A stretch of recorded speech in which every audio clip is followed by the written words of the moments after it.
God didn't strike him with lightning, but worms. This isn't the beginning of a horror movie. It's a true story from history, a chilling account of a king who learned a lesson a little too late.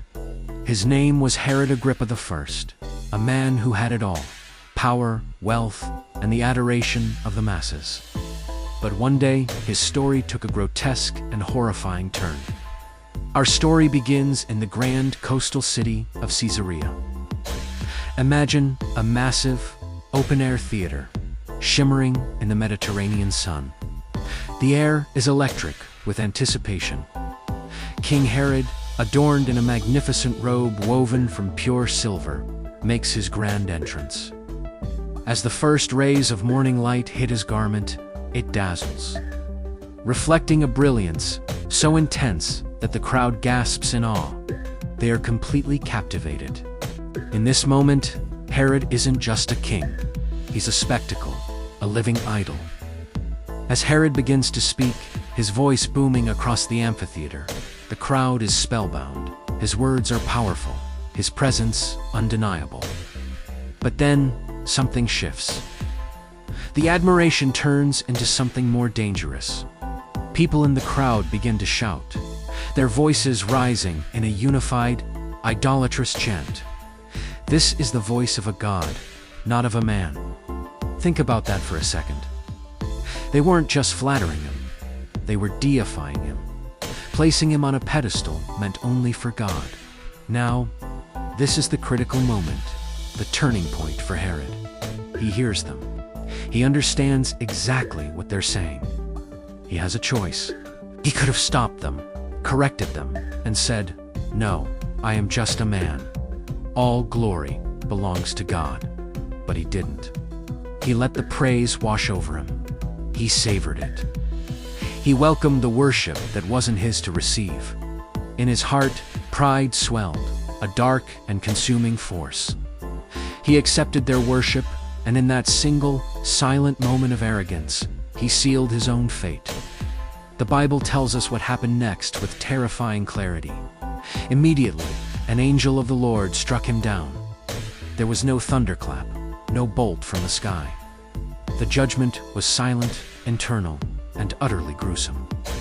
While the crowd was still cheering, a horrifying process began inside Herod's body. He was, as the ancient text says, eaten by worms. Let's pause and picture the sheer horror of this. For a moment, Herod is standing in the sun, a living god to his people, basking in their adoration. The next, he is consumed from the inside out by parasites. The silver robes that once shone with divine splendor now concealed a body in agonizing decay. The ancient historian Josephus adds more detail, saying Herod was seized with severe stomach pains, right there in the theater. He was carried out and suffered for 5 days in excruciating torment. Before he finally died, the man who wanted to be a god was unmade by the smallest of creatures. So what's the takeaway from this shocking story? It's a powerful and timeless reminder. All glory, all honor, and all praise belong to God alone. Herod's story isn't just about a prideful king. It's a warning for all of us. It's so easy to get caught up in our own achievements, to desire the praise of others, and to start believing our own hype.